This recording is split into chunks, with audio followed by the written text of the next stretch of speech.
3D pen in my hand. Let's make a figure. Watch it stand. Hey, let's go. Ahem. Welcome, welcome. In this video, I will be showing you step by step how to build Zoe's head with a 3D pen and also what tools to use to smooth out your figure. I'm gonna let you know right now, it's gonna get ugly before it gets beautiful. So go right on ahead and take your screenshot. These are my reference photos. I draws it myself. You see those squiggly lines up top? That's the side profile. That's important. Let's get started. If you do not want to ruin your drawing, I recommend getting a screen protector. As you can see, I drew the outline of her face on my mat. From the top of her head to the bottom of her chin is exactly 1 inch. Starting off with the first layer, making sure that there are no spaces in between and making sure that the chin is at a point and not a square. After it has cooled off, go ahead and pick it up. Now adding our second layer, getting as close to the edge as possible. As you can see, I have a pretty good space away from the edges, and that is only because I was filming and it was hard for me to see. So if you can, get as close to the edge as possible. And also I am using a tool so that I do not burn my fingers, so be very careful. After adding our second layer, before it cools off, go ahead and give it a slight bend, just like how I'm showing you. Now not too much, just like this. Hey, like a Pringle. The forbidden Pringle. Alright, so now's the time to go ahead and fill in all the cracks and spaces before moving on to the next step. The side profile, using my reference photo. Now using your eye measurement the best you can to determine where you're going to put that forehead. After you've chosen your spot, go ahead and add 1 layer, being sure to get as close to the edge as possible. After the first layer, I got a divot. Hey, my drawings didn't have no divots. So go ahead and fill it in just a little bit and smooth it out with the tip of your nozzle. You see that?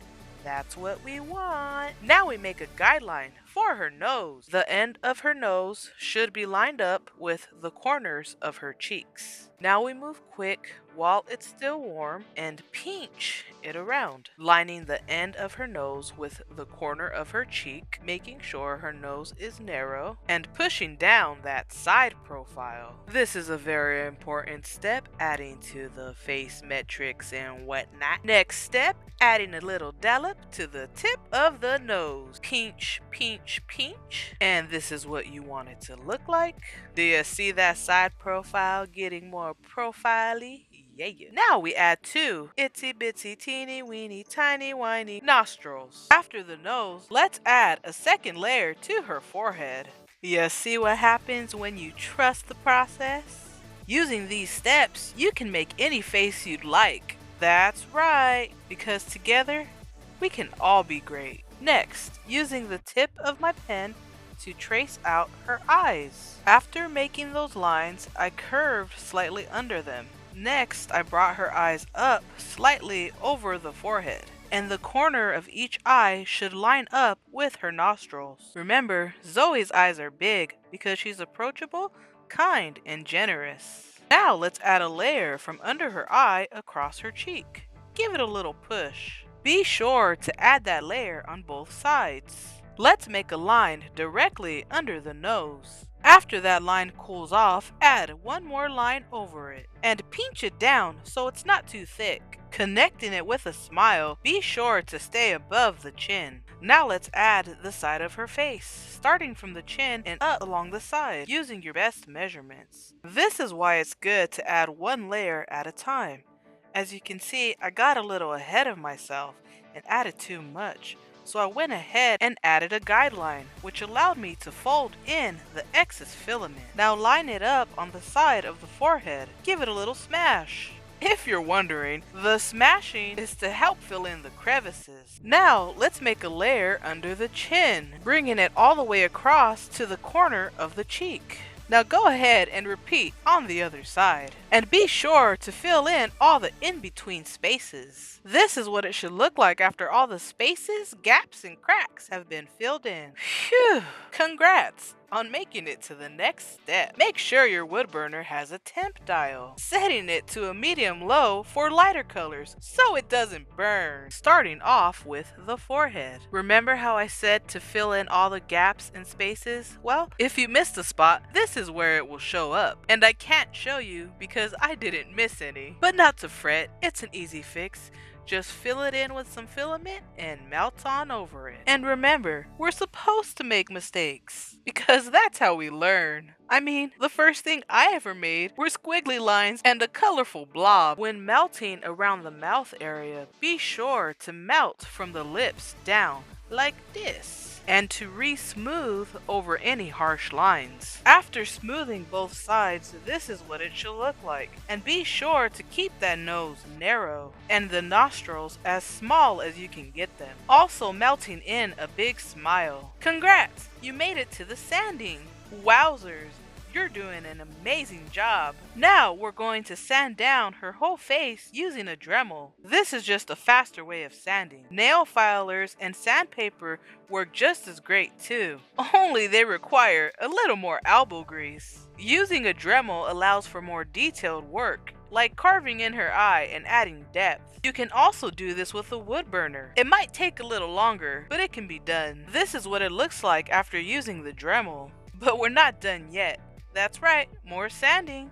Then I'll use a nail filer to sand down the roughness from the Dremel. Be sure to get those edges. This is what it looked like after the nail filer. Next, sandpaper to smooth down the roughness from the nail filer. And it's my favorite because you can fold it up and get in all the crevices, helping to remove the excess dust. Make sure to get in all the corners. This is what it looks like after the sandpaper. Phew!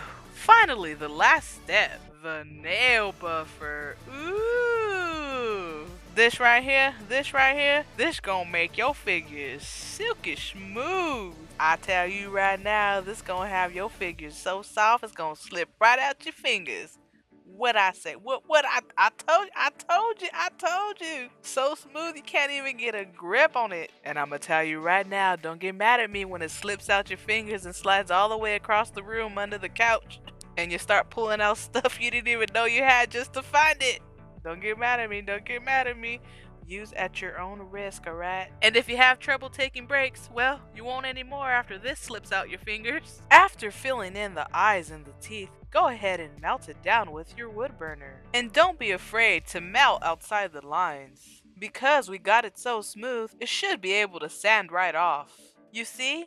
All that smoothing paid off. So if you don't have a Dremel, you better work those biceps.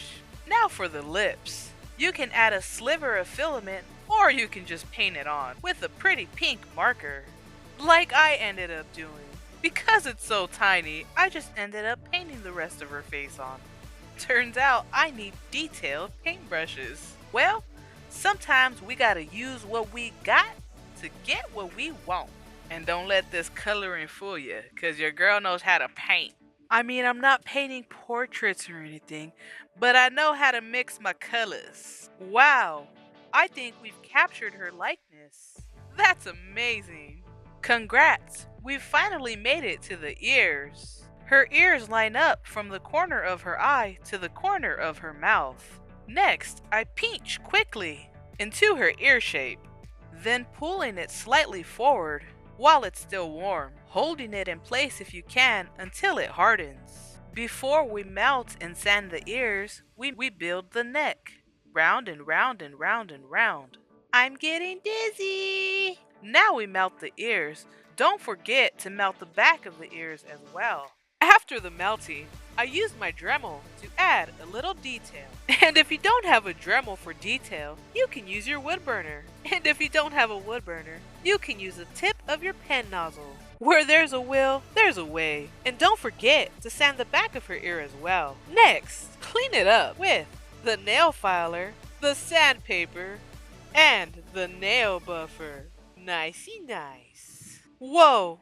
Look at the difference. Now do the other side, and the neck as well. Congrats! You made it to the next step. Zoe's hair. I start by lining up her edges. Now using gravity as a guideline for the shape of her head. Be sure to use your best eye measurements. After connecting the filament, I use my finger to help shape it. Ta-da! And there's my guideline. Next, I fill it in a small section at a time. Letting it cool off allows it to keep its shape. When working with a 3D pen, it can really test your patience. After I got a little past her ear, I decided to do the other side. After about getting halfway, I decided to remove my guideline and to close it off by going round and round. I gave her bed head. Now adding more filament to round off the back of her head. This is what it looks like when it's uneven. Let's go ahead and fill it in. Now that I finally finished rounding out her head, let's build her hair.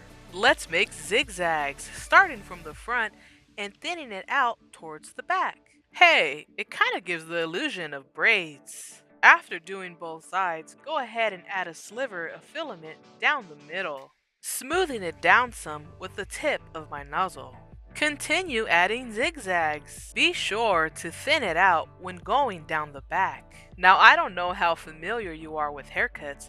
About right here is when you want to start to fade it down. As we continue to build different hairstyles before we give her the one she has. After building the layers on each side, don't forget to fill the gap in the middle. Each time smoothing it out with the tip of your nozzle. And don't forget to blend down the sides as well. Wow, so handsome. This is what she should look like before adding the buns. Making 2 circles as my guidelines. Let's start building. Going round and round and round and round and round. Smash! Poking a hole in the middle with the tip of my nozzle. Lining more filament around her bun, making it more round. Hey, it kinda looks like a bundt cake. Dessert. Now let's do the other side. Finally, melting her hair. After all the melting, let's make her hair look like hair. Easy peasy. Just start by scratching in some lines, keeping them going in the same direction, making sure the middle of her hair stays parted. After all the lines, this is what it should look like. Now, we can give her those bangs. I started by bringing some filament down and trying to shape it. Then I added more filament along the side, making sure it's blended in. Now for her front bangs, starting small at the corner and coming down at a slant to the middle, then adding one more layer on top to make the bangs poof. This is what she should look like. Now go ahead and repeat on the other side. Alright, that's it. That's the end of this video. Thank you so much for watching. I appreciate you all. I hope you have an amazing day. Don't forget to drink some water. And if you could please like and subscribe, that would help me out so much.